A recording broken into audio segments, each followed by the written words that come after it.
yang Allah tetapkan di dalam Al-Quran atau melalui lisan Rasulnya SAW, bukan dikembalikan kepada pendapat kita, pandangan kita, perasaan kita, bukan. Maka meskipun kita memandang baik, tapi ternyata itu adalah sebuah bid'ah, tidak diajarkan oleh Nabi SAW, mengada-ada di dalam agama, maka beliau menegaskan itu adalah kesesatan. Dan beliau juga bersabda, "Man ahdatsa fi amrina hadza ma laysa minhu fahuwa raddun."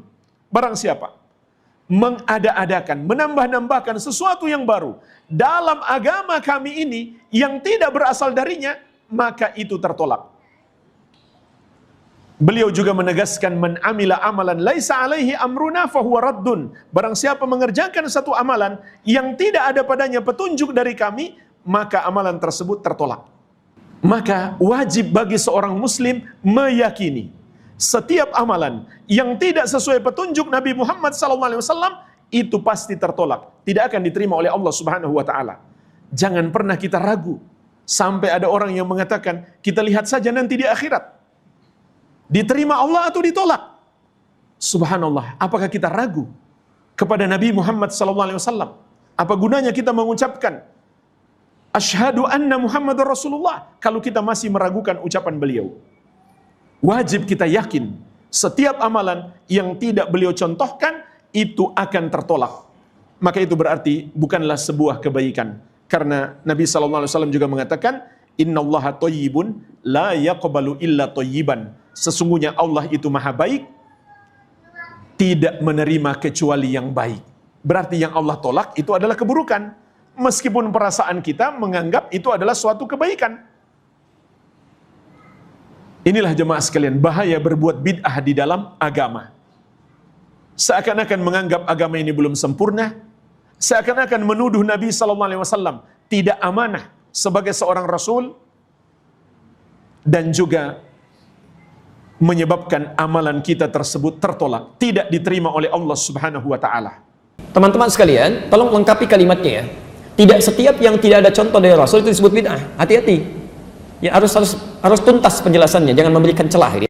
Ingat, yang disebut bid'ah itu sesuatu yang tidak ada ketentuannya dari Rasul. Ketentuannya ada 4 sifatnya. 1, ada dalilnya, ada contohnya. Seperti sholat, jelas ya. Kedua, ada dalilnya, contohnya sementara, seperti kunut ya. Yang ketiga, ada dalilnya, cuma contohnya nggak ada. Awas, hati-hati. Jadi tidak setiap yang tidak ada contohnya itu disebut bid'ah. Sepanjang ada dalilnya, walaupun tidak ada contoh, sepanjang Nabi mengisyarat untuk mengerjakan itu boleh. Boleh, karena tidak setiap yang disampaikan Nabi beliau contohkan kalau dalam kondisi tertentu. Ya, misal, saya beri contoh misalnya tahiyatul masjid. Ya, tahiyatul masjid. Tayyib. Nabi selama hidupnya itu tidak pernah tahiyatul masjid. Tidak pakai tidak pernah tahiyatul masjid. Oh, dia. Baik. Kenapa? Karena rumah Nabi di masjid. Jelas ya? Rumah Nabi di masjid. Wa baiti huna, dan rumahku di sini, kata Nabi. Karena itu beliau selalu sholat di dalam rumahnya, begitu iqamat baru keluar jadi imam. Jelas ya? Tapi Nabi katakan pada Sulaik al-Qatafani ketika beliau masuk ke Masjid An-Nabawi ya, dalam keadaan dia bisa sholat terlebih dahulu, kemudian dia langsung duduk. Maka kata Nabi dikatakan, "Idza dakhala ahadukumul masjida fala yajlis hatta yusalli rak'atain." Kalau Anda masuk ke masjid dalam suasana yang santai, tenang, ingin i'tikaf duduk, maka jangan langsung duduk kecuali salat 2 rakaat terlebih dahulu. Jelas di sini? Nabi sendiri tidak mempraktikkan itu karena kondisinya memang tidak memungkinkan. Jelas ya? Yang kedua yang lebih dahsyat adalah, maaf, Anda zakat pakai apa? Beras, kan?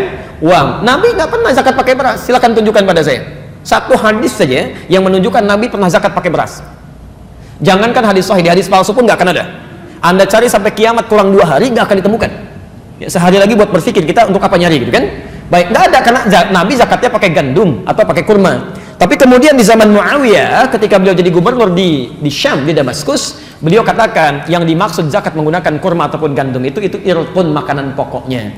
Jadi kalau makanan pokok di satu tempat kemudian digunakan sebagai bagian dari zakat itu boleh. Ya sepanjang itu bagian dari makanan pokok. Makanan pokok kita apa? Itu makanan ibu. Ya, makanan saya itu nasi. Beras itu makanan pokok bagi hewan yang bertembolok. Ya, ayam itu makanan pokoknya beras. Tapi nasi sumbernya dari beras, boleh menjadi bagian dari zakatnya. Tapi contoh dari Nabi tidak ada. Jadi tidak setiap yang nggak ada contohnya itu disebut dengan bid'ah. Jelas ya? Kecuali yang keempat, tidak ada dalil, tidak ada contoh, kemudian dikerjakan, itu yang bermasalah. Salat, saya tutup sampai sini karena waktu kita akan masuk ada nasar.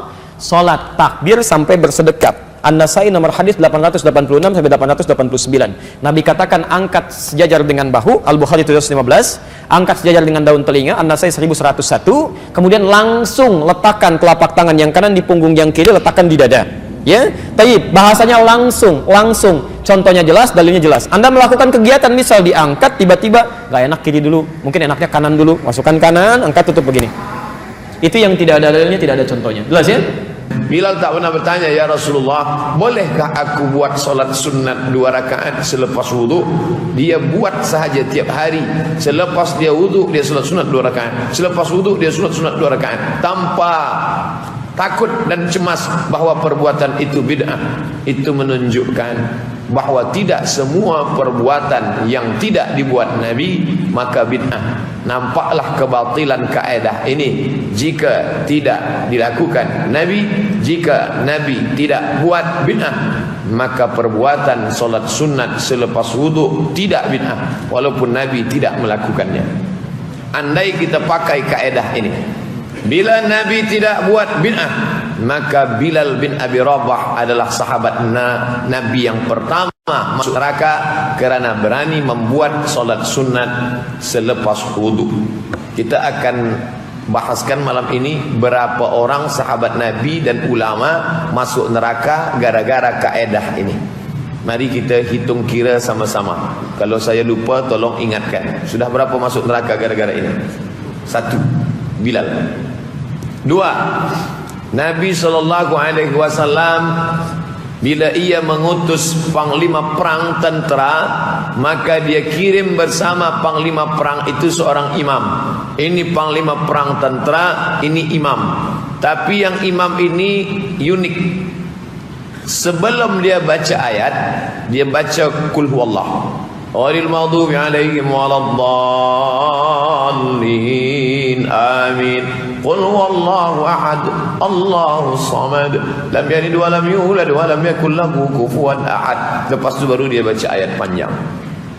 Sahabat yang menjadi makmum lepas perang report kepada Nabi sallallahu alaihi wasallam, ya Rasulullah, ya, imam kami ini melakukan perbuatan yang tak pernah engkau buat. Apa dia? Bila lepas baca Fatihah, antara ayat yang panjang dia baca Qul huwallah. Bila dia buat? Setiap salat. Tak pernah dibuat Nabi. Lalu kemudian kata Nabi, tanya dia, mengapa dia buat itu? Sahabat bertanya, Imam, ya, mengapa engkau baca Qul huwallah sebelum membaca ayat panjang? Apa jawab dia? Inni uhibbuhu, aku cinta kepada Qul huwallah. Ya Rasulullah, dia cinta kepada Qul huwallah. Apa kata Nabi? Hubbuka iyyahu adkhalakal jannah. Cintamu kepada Qul huwallah ini menyebabkan engkau masuk ke dalam surga. Andai pakai kaedah tadi, bila tidak dibuat Nabi masuk neraka, tentu Nabi berkata, engkau pandai memandai membuat ini, tak pernah aku suruh, neraka jahanam tempat engkau. Tapi Nabi tidak berkata demikian. Jika pakai kaedah tadi, bila tidak dibuat Nabi, bid'ah dalalah masuk neraka. Sudah berapa sahabat masuk neraka gara-gara kaedah ini?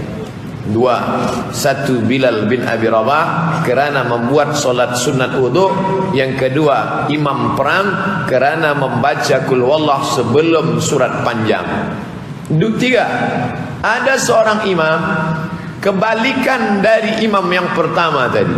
Bila imam yang pertama tadi dia baca Qul huwallah baru ayat, sekarang tidak, dia baca ayat panjang. Ya ayyuhalladzina amanu taqullaha haqqa tuqatih wa la tamutunna illa wa antum muslimun wa'tasimu bihablillahi jami'an wa la tafarraqu wadhkuru ni'matallahi 'alaikum id kuntum a'da'a fa'alafa baina qulubikum fa asbahtum bi ni'matihi ikhwana. Sebelum sujud dia baca Qul huwallahu ahad, Allahus samad, lam yalid wa lam yulad wa lam yakul lahu kufuwan ahad. sahabat yang lain sampaikan berita itu kepada Nabi. Ya Rasulullah, ya, imam kami ini lain daripada yang lain. Apa dia buat? Selepas baca ayat panjang, sebelum sujud dia baca qul huwallah. Rakaat kedua begitu juga. Sembahyang maghrib itu dia buat. Sembahyang isya itu juga dia lakukan. Sebelum rukuk dia baca qul huwallah. Tanya dia, mengapa dia lakukan itu? Jawaban sama, kerana aku cinta kepada qul huwallah. Maka kata Nabi SAW, cintamu kepada surah Al-Ikhlas memasukkan engkau ke dalam surganya Allah Subhanahu wa ta'ala. Ini semakin memperkuat kita yang biasa sembahyang ayatnya qul huwallah, qul huwallah. Apa makna? Bahawa banyak perbuatan yang tidak dibuat oleh Nabi SAW tidak serta-merta bahawa perbuatan itu bid'ah. Nanti saya akan bahaskan pendapat Imam Syafi'i rahimahullah terkait dengan perbuatan yang tidak dibuat Nabi, tidak disuruh Nabi, tidak dilakukan Nabi, tapi tidak bid'ah. Tapi saya ingin bagikan contoh perbuatan sahabat Nabi yang tidak dilakukan Nabi SAW.